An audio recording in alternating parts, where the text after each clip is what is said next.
दुनिया में करीब 100 करोड़ हिंदू हैं और मोस्टली लोग ये समझते हैं कि पूजा पाठ मंदिर जाना ही इसका मूल आधार है। दूसरे धर्म के लोग भी इसके बारे में यही समझते हैं, पर जो असली हिंदू होगा ना, असली सनातनी होगा, जो इसकी साइंस को जानता होगा, वो ऐसा बिल्कुल नहीं कहेगा। इसकी साइंस क्या है वो मैं इस वीडियो में आपको बताऊंगा।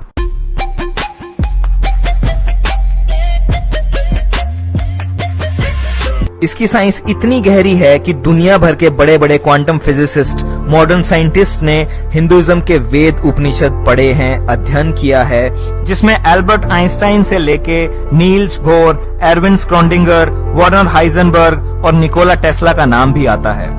इन्होंने अपने टाइम में वेदांता फिलॉसफी पढ़ी थी। हिंदुइज्म का असली नाम है सनातन धर्मा। धर्मा का मतलब यहाँ पे रिलीजन से नहीं है, धर्मा का मतलब यहाँ पे है नियम, कुछ लॉज। उन लॉज के बारे में बात कर रहा है जो फिजिकल नहीं है, बट उनके हिसाब से सबकी लाइफ गवर्न होती है। हिंदुइज्म तो नाम इसलिए पड़ गया क्योंकि ये दुनिया की सबसे पुरानी सभ्यता से शुरू हुआ था, इंडस वैली सिविलाइजेशन, सिंधु घाटी सभ्यता, जो कि एक नदी के किनारे थी जिसका नाम था सिंधु नदी। और क्योंकि यहाँ रहने वाले लोग हिमालय और इंदु सागर, इंडियन ओशन के बीच में जो लोग रहते थे, उनको बाहर वाले लोगों ने हिंदू बोलना शुरू कर दिया, तो वहां से नाम पड़ गया हिंदुइज्म। अब इसकी खास बात क्या है? इसकी खास बात यह है कि अगर तुम 10 हिंदुओं को खड़ा कर दोगे और उनसे पूछोगे कि भाई तुम किस चीज में बिलीव करते हो, तो आपको 10 अलग अलग जवाब मिलेंगे, डिफरेंट फॉर एवरी पर्सन। क्यों? क्योंकि कोई भी इसका एक सिंगल फाउंडर नहीं है, लाइक अदर रिलीजन्स। इसमें कुछ लोग किसी चीज में मानते हैं, कुछ लोग किसी चीज में मानते हैं, डिफरेंट कल्चर्स हैं, ज्योग्राफिकल लोकेशंस के हिसाब से भी ये डिफर करता है। इस सब के बावजूद भी हिंदुइज्म में एक कॉमन विचारधारा है और वो बड़े ही ब्यूटीफुल तरीके से 3 चीजों को समझाती है। गॉड कौन है, इंडिविजुअल कौन है और ये वर्ल्ड क्या है।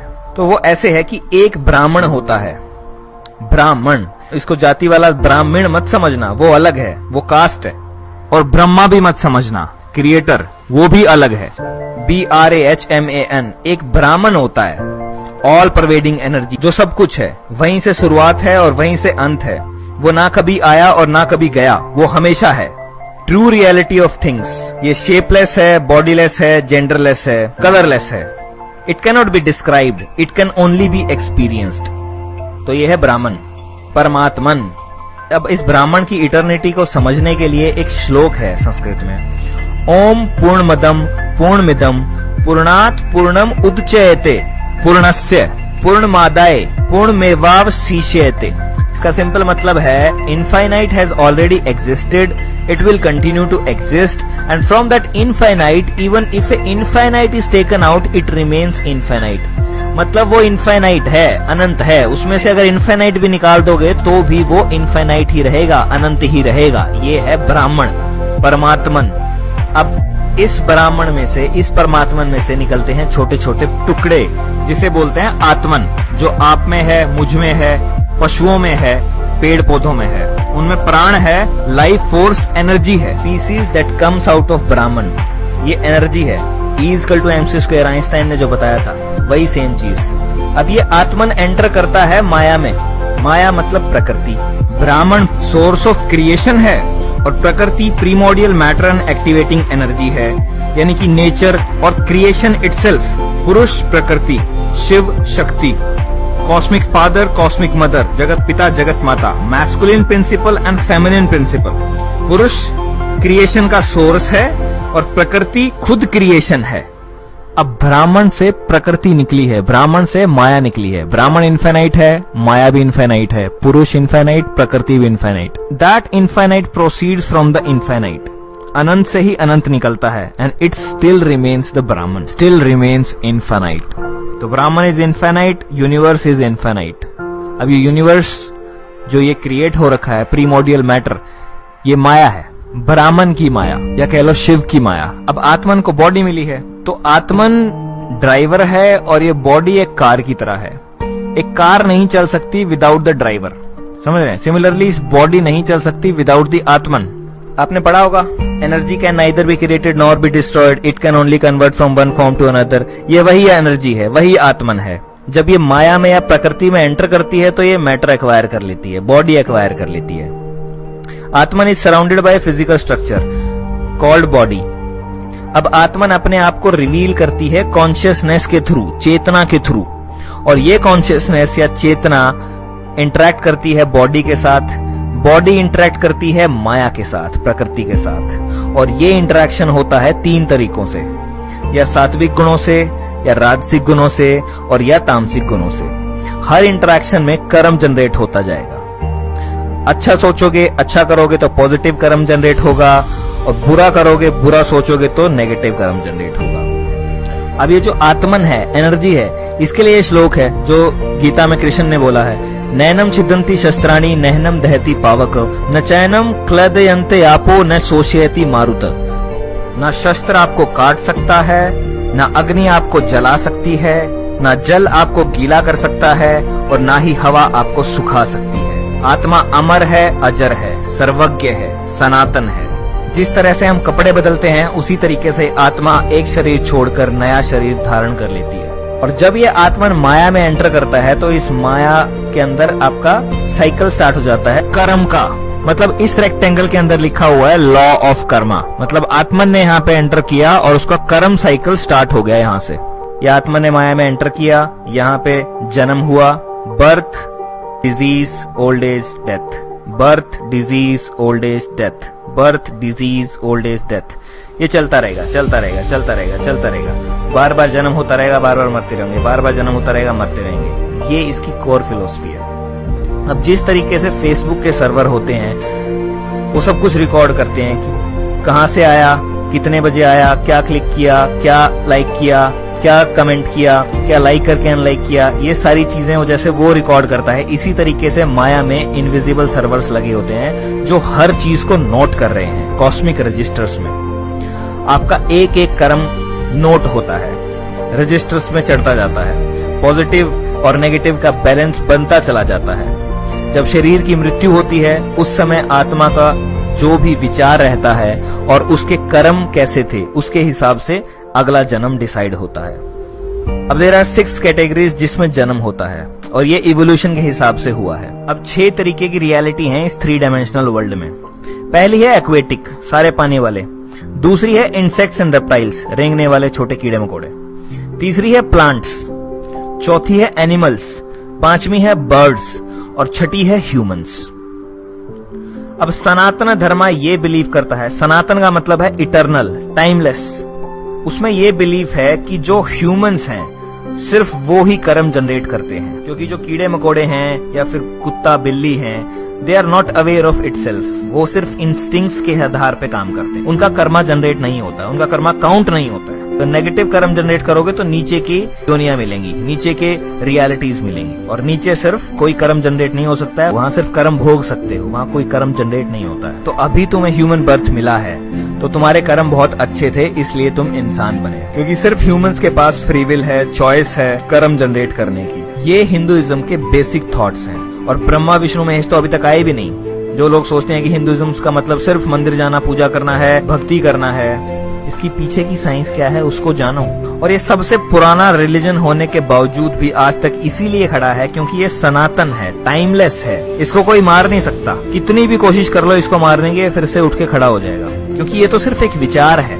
और यही एक रीजन है कि ये आज तक भी जिंदा है। बाकी कितने धर्म आए और खत्म हो गए, बट ये आज भी सबसे पुराना होने के बावजूद भी 100 करोड़ लोग इसे फॉलो करते हैं। चलो आगे बढ़ते हैं।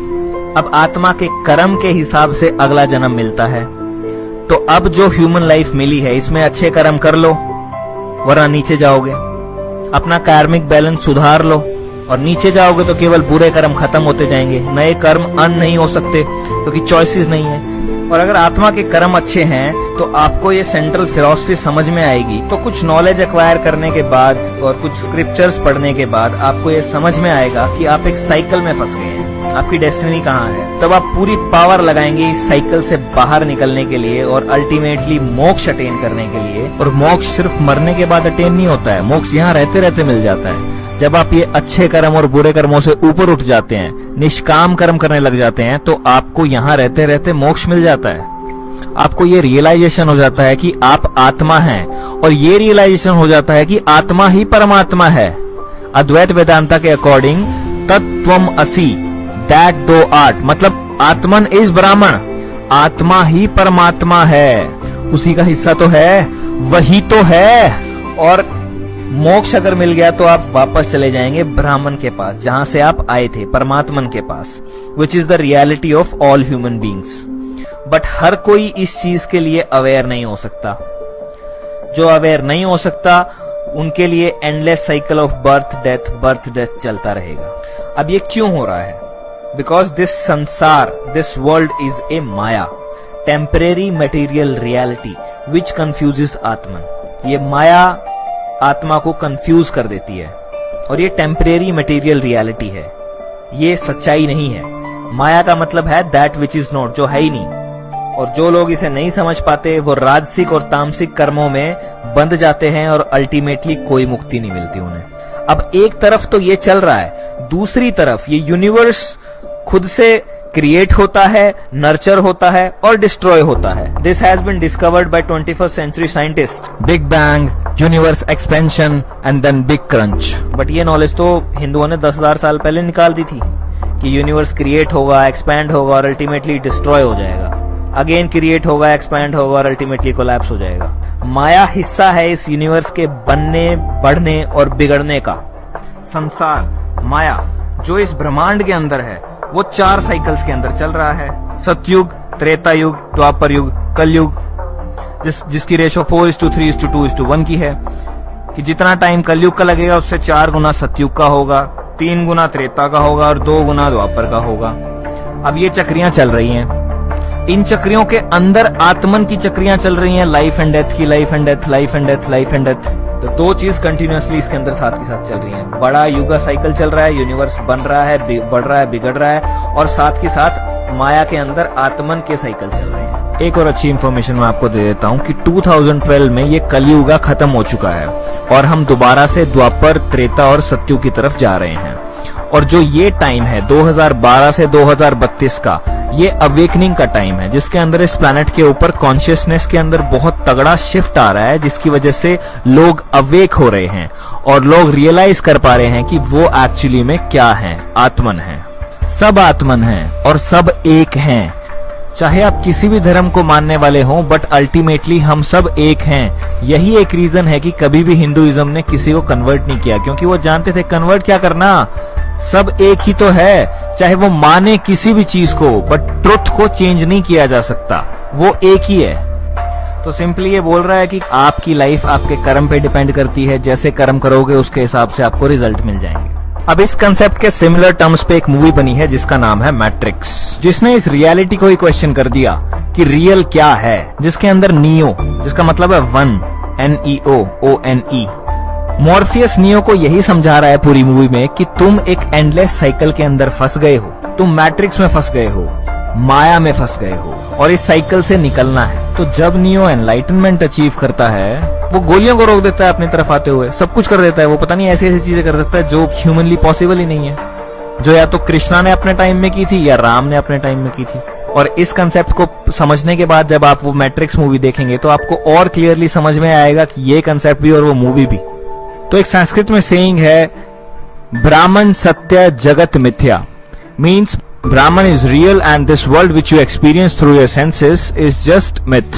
तो जिस दिन आपको ये आत्मा का बोध हो गया, उस दिन आपको मोक्ष अटेन हो गया, आपके ये सारे के सारे भ्रम टूट जाएंगे और आप समझ जाओगे कि आपके अंदर ही है वो ब्राह्मण, आपके अंदर ही है वो परमात्मन। अहम ब्रह्मास्मि जो सिखाया जाता है वो यही है कि तुम ही हो ब्राह्मण, तुम्हारे अंदर ही है सब कुछ, उसे कहाँ बाहर ढूंढ रहे हो, बाहर नहीं मिलेगा, वो अंदर ही मिलेगा। तो इसकी समरी क्या है? इसकी समरी है that you are a spiritual being having a temporary human experience here on earth. मतलब आप एक स्पिरिचुअल बीइंग हैं और टेम्परेरली इस धरती पे एक इंसानी रूप में अपने जीवन को जी रहे हैं। आप किसी रेस के नहीं हो, किसी देश के नहीं हो, किसी भेष के नहीं हो, you are just a part of that Brahman. अब मैं चाहता हूं कि आप हर किसी को जगाएं, हर किसी के साथ इस वीडियो को शेयर करें और आपको क्या लगता है इस वीडियो के बारे में और इस फिलॉसफी के बारे में प्लीज कमेंट करके मुझे बताएं।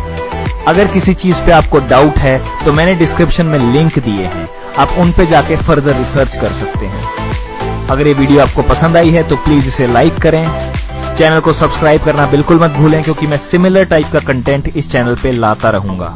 और सोए हुए लोगों को जगाता रहूंगा।